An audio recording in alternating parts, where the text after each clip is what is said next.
So my husband, Kevin, is in Hawaii, in Kauai, on retreat.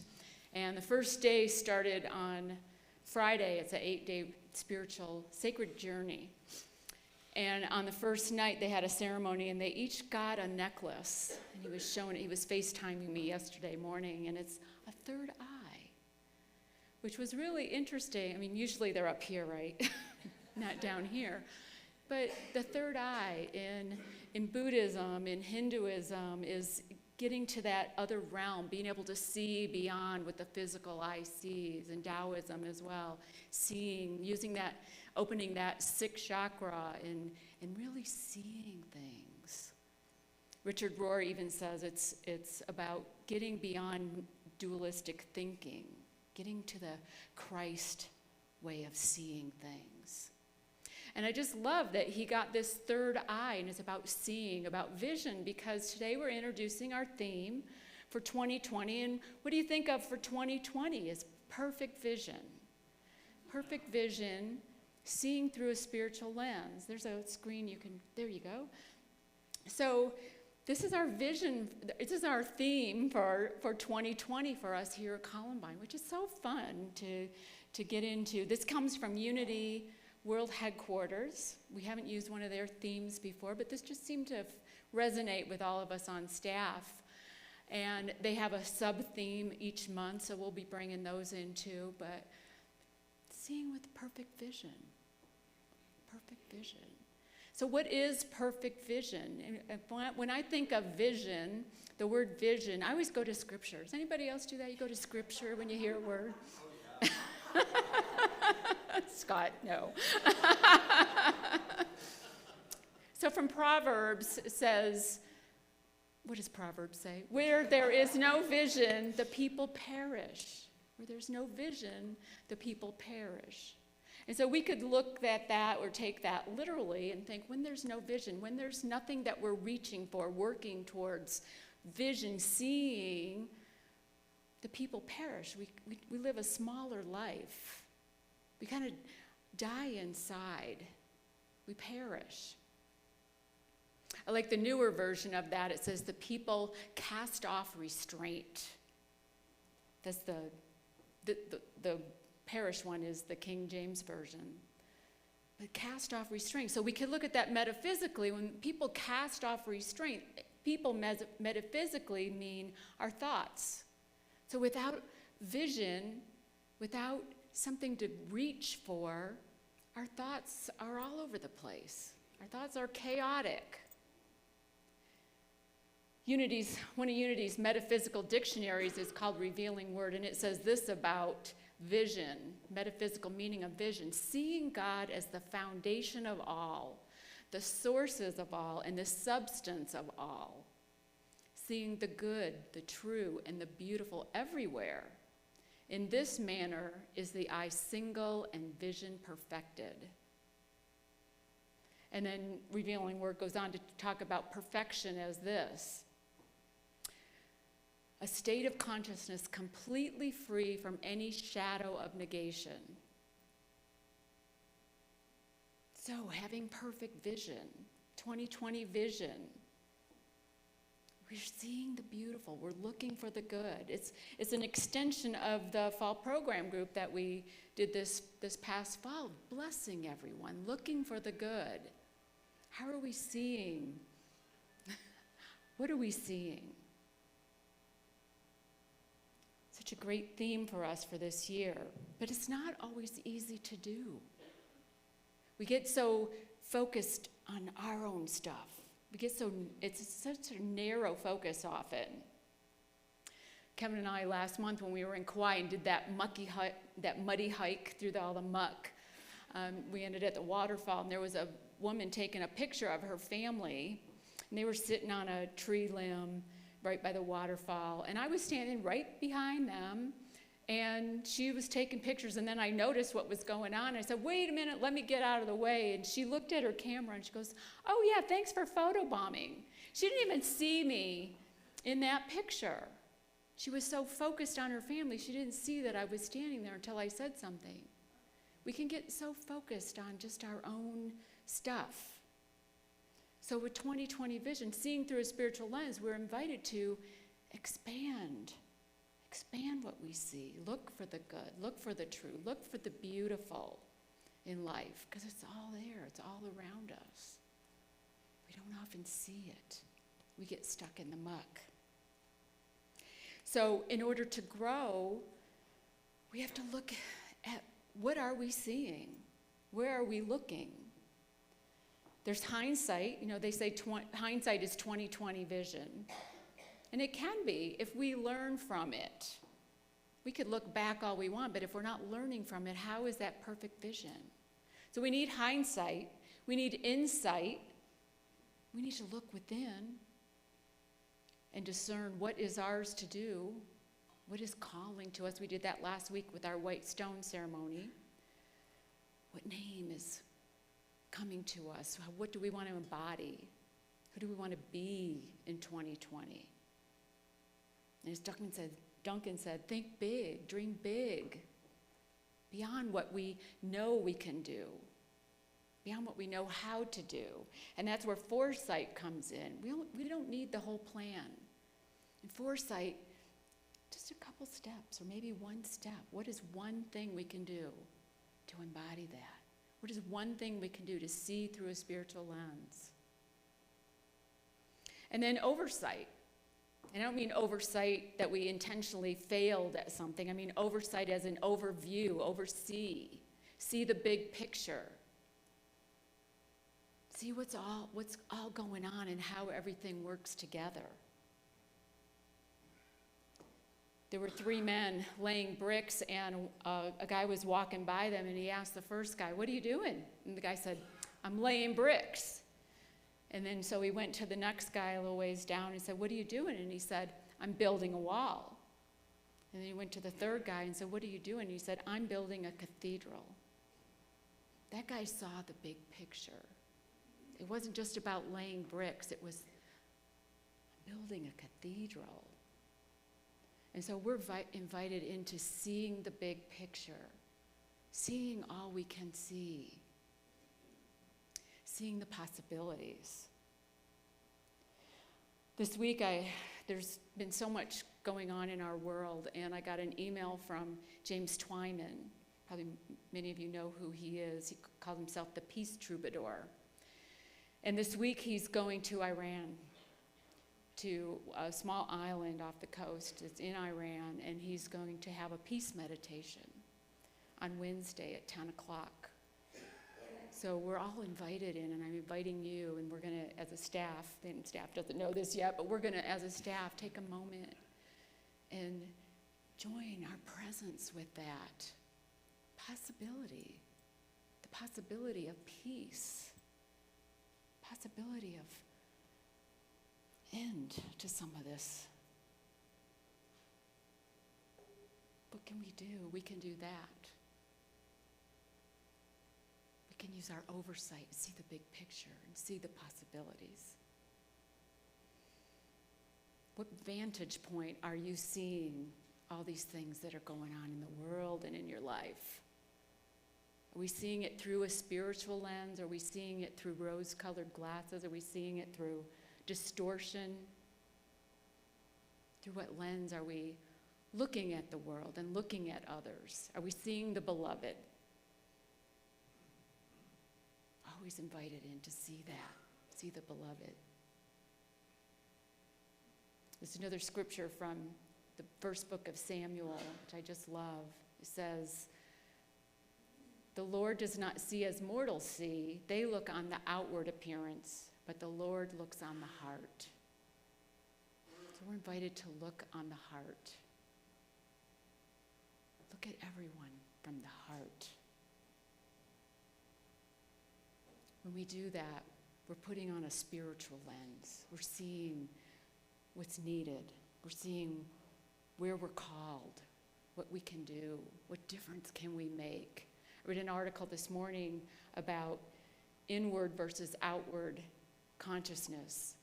And it said, we're really great in unity about inward consciousness. And it's important. It's very important to be self-aware and to look at our own stuff, look at how we're reacting, look at the patterns in our lives. It's very important. And we need to be outward focused so that we can see what's going on with other people, put ourselves in their shoes, have some compassion that we can make a difference in someone else's life. It's so important to be both inward and outward. Put on that different lens, that spiritual lens, and see what can happen. Let's play the video.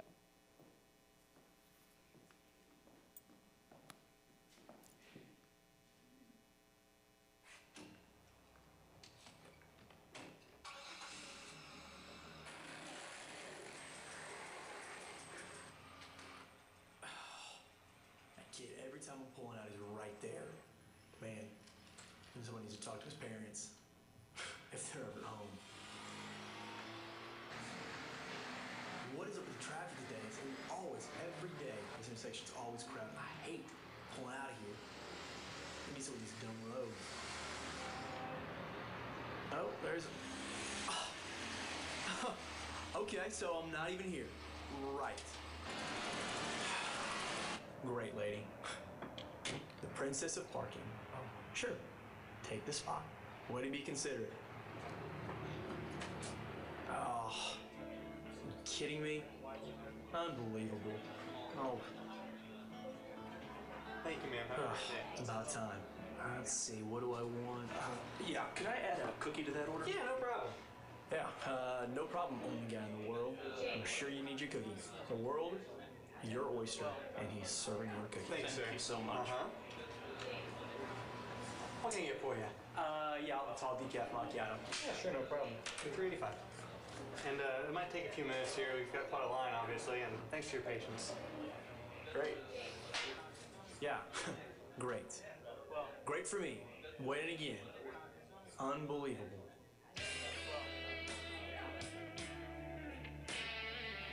What?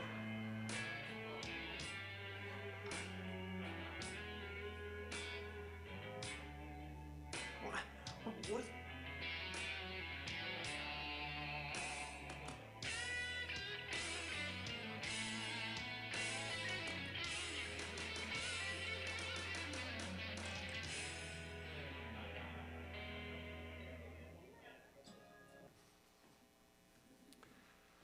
We may not have glasses that allow us to have insight into what's going on for the people around us, but we do have something just as powerful, and that is our true nature, our Christ nature. It expresses in ways through us that the world would say is not feasible, not possible. Just think of the way you get intuition or guidance, or just that right idea at the right time.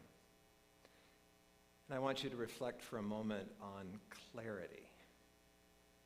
For you see, clarity is another aspect of our nature. And when Sue brought to the staff's attention Unity World Headquarters vision for a clear vision, I thought, we finally get to talk about clarity.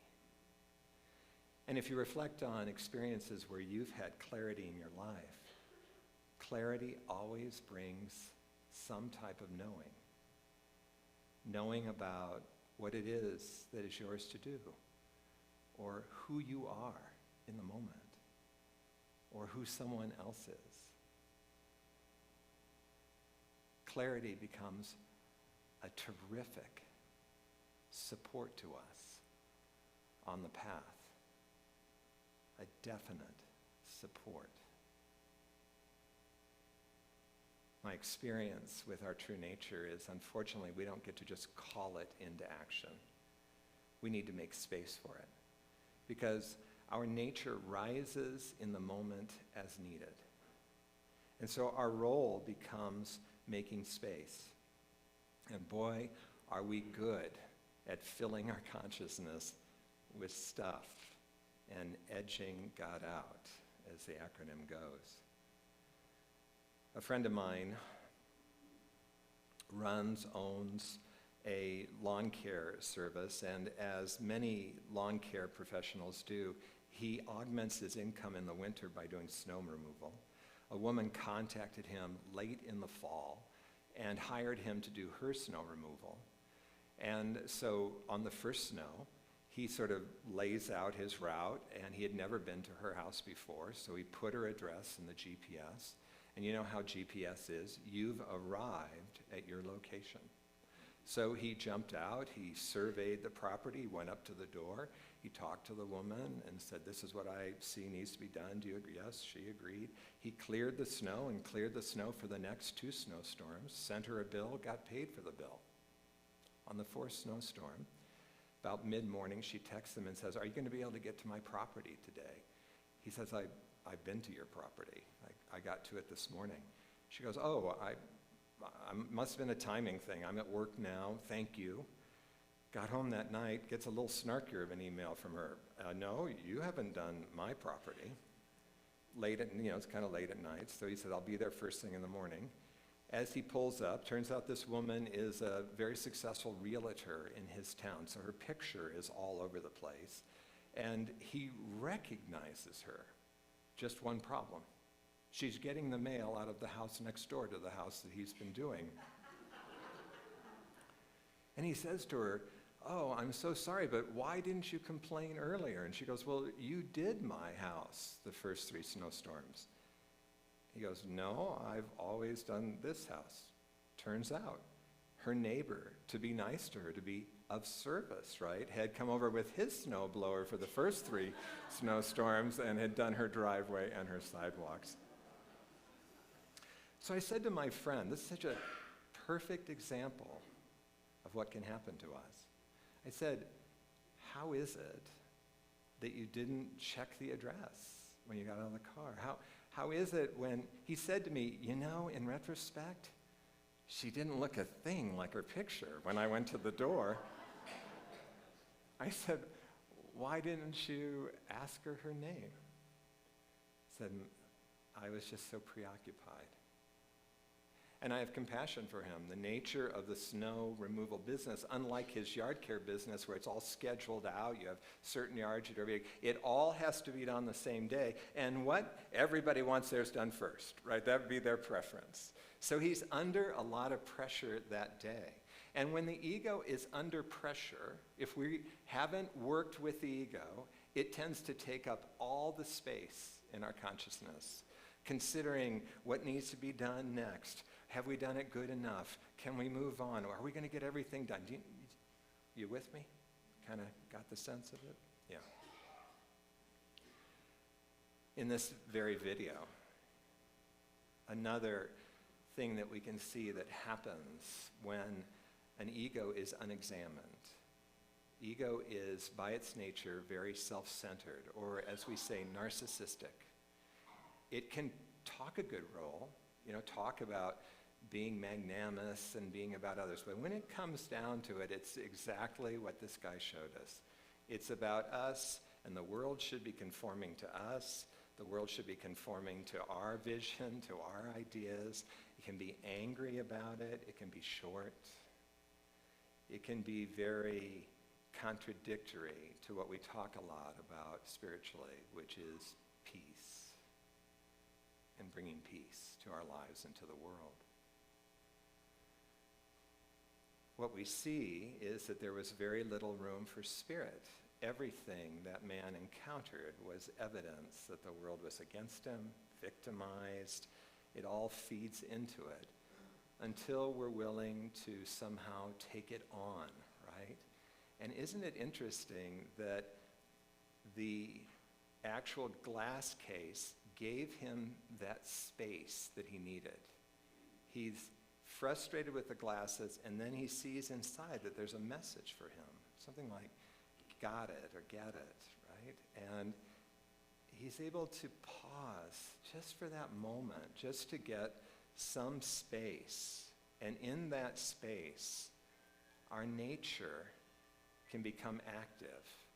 And what is our nature? Our nature, among many, many qualities, is love and compassion and empathy And if our soul has been oriented towards total self-centeredness, the soul needs to be taught. I loved what Sue said, that we need to remind ourselves to look beyond ourselves, because if our soul has been very self-centered, every soul needs practice.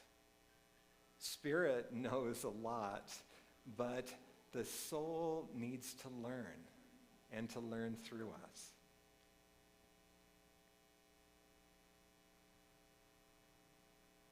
How do we make space? It is an ongoing practice, and the two spiritual practices that we recommend here in this community are prayer and meditation. With prayer, we encourage you to pause and take a breath, to invite the truth of the situation to become clear to you, right? Isn't it interesting that with this gentleman in the video, at that point, we could almost see the clarity come in because he took a different action. He went and contacted the boy. That is the natural movement of spirit, love and compassion. And so when we pause in prayer, we're giving ourselves an opportunity for something else to arise, other than the constant chatter, and other than all the ideas and structures we have inside of us. Meditation. I think a lot of people think that meditation is just a nice, block of time where I get to think about things. No, in true meditation, and this is the opportunity we have when we come to Ray's Tuesday night meditation group. We're focusing our attention on something other than the chatter and all the shoulds and all the stuff that goes on in our head. We're putting our focus maybe on our breath, or on the cost center in our belly, or on our walking, if we're doing a walking meditation. Whatever the technique is, we practice, because we have an opportunity to change the focus. I started meditating when I was 14, something that my parents got me into. I've been meditating for now, 46 years. My partner, Stuart, often says to me, "What are you thinking about?" Most often the answer is, I don't have a single thing in my mind. It's quiet and still. And you see, that is the perfect environment for your true nature to rise as you, and in its perfection for the moment. Just as Duncan told us, when she was willing to take that step towards what felt right to her, that the whole universe opened up. Stuart, and so let me just say that it doesn't mean that our ego goes away, right? Examining the ego, challenging the ego, being willing to look at our reactivity, what's causing me to become self-centered here in this moment, doesn't mean the ego goes away, but it becomes more malleable. Do you see that so often an ego is brittle, and it's defended, and it's rigid? But as we begin to work at it, we can bounce back faster. Stuart, for Christmas, he said, we need to spend some time with my mother for Christmas. My family was all coming to town to go to the mountains. In fact, they were at our mountain house all week long. And so I'm like, let's go up there. Let's as fast as we can on Christmas morning, after all the services are done Christmas Eve, let's head to the mountains.